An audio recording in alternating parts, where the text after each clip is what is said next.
திமுகவினர் வெற்றி கொண்டாட்டத்தில் ஈடுபட்டு வரும் சூழலில் அங்கிருந்து களத்திலிருந்து நமது செய்தியாளர் மகாராஜ பாண்டி இணைக்கிறார். மகாராஜ பாண்டி, அங்க இருக்கிற நிலவரம் என்ன? திமுக தரப்புல இந்த பிரம்மாண்ட வெற்றி குறித்து அவங்க என்ன சொல்றாங்க?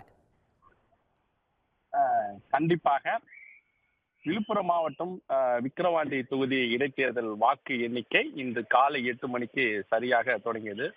20 சுற்றுகளாக எண்ணப்படும் என்று அறிவிக்கப்பட்டிருந்தது. அதன்படி 8 மணிக்கு முதல் சுற்று எண்ண ஆரம்பிக்கும் போது திமுக வேட்பாளர் அன்னியூர் சிவா தொடர்ச்சியாக முன்னிலை வைத்து வந்தார். கிட்டத்தட்ட 5வது சுற்று எண்ணப்படும் போதே அவர் 20,000 வாக்குகள் முன்னிலை இருந்தார்.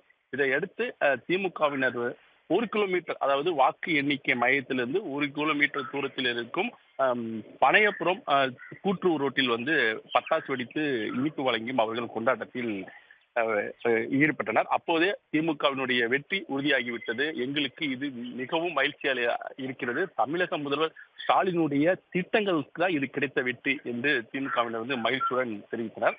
தற்போது 20 சுற்றுகள் முடிவடைந்த நிலையில் மொத்தமாக திமுக வேட்பாளர் அன்னியூர் சிவா 1,23,688 வாக்குகள் பெற்றிருக்கிறார். இரண்டாவதாக பாமக வேட்பாளர் அன்புமணி 50,247 வாக்குகள் பெற்றிருக்கிறார். அப்படி பார்க்கும்போது திமுக வேட்பாளர் அன்னியூர் சிவா 67,169 வாக்குகள் பெற்று முன்னணி இருக்கிறார். கிட்டத்தட்ட அவருடைய வெற்றி உறுதி செய்யப்பட்டு விட்டது. இன்னும் அது அதிகாரப்பூர்வமாக அறிவிக்கவில்லை. இது குறித்து தகவல் அறிந்தவுடன் திமுக தொண்டர்கள், நிர்வாகிகள் தற்போது 1 கிலோமீட்டர் முன்பு இருந்த அவர்கள் வாக்கு மையத்துக்கு முன்பு இப்போ குவிந்து திரண்டு இருக்கிறார்கள். வெற்றி கொண்டாட்டத்தில் ஈடுபடுவதற்காக தயாராகி வருகிறார்கள். வாக்கு மையத்தின் உள்ளே மாவட்ட செயலாளர் கௌதம் சிவாமணியும் வேட்பாளர் அன்னியூர் சிவாவும் இருக்கிறார்கள். அதிகாரப்பூர்வமாக அறிவிக்கப்பட்ட பிறகு அமைச்சர்கள் பொன்முடி, நேரு மற்றும் ஜெகத் ரட்சகன் எம்பி ஆகியோரெல்லாம் இங்க வராங்க.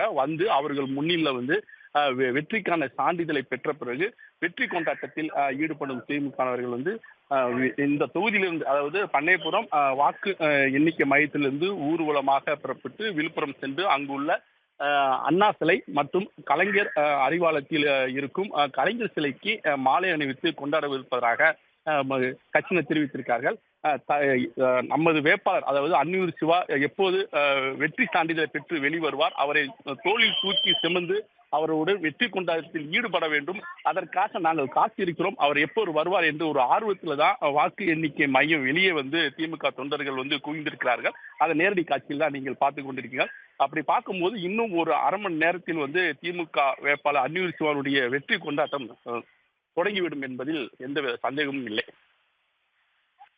மகாராஜ பாண்டி, மற்ற கட்சிகளோட நிலவரம் என்ன? பாமக தரப்புல என்ன சொல்லப்படுது? போன நாடாளுமன்ற தேர்தலை விட அவங்களுடைய ஓட் ஷேர் அப்படிங்கிறது இந்த இடைத்தேர்தலில் அதிகமாகி இருக்கு.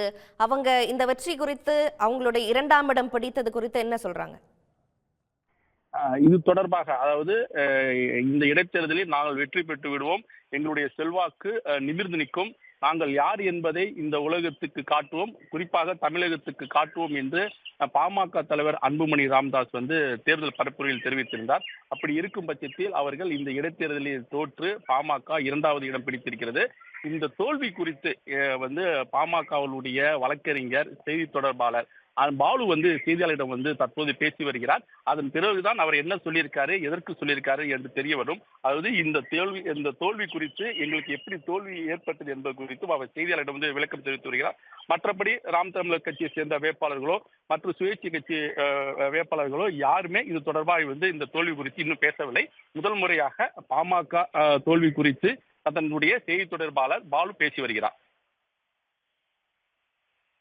மகாராஜ பாண்டி, அடுத்தடுத்த அனௌன்ஸ்மெண்ட்ஸ் எப்போ வரும் அப்படின்னு நம்ம பொறுத்திருந்து பார்க்கலாம். தகவல்களை வழங்கியமைக்கு நன்றி. உடனுக்குடன் செய்திகளை தெரிந்து கொள்ள சன் நியூஸ் பெல் ஐகானை கிளிக் பண்ணுங்க.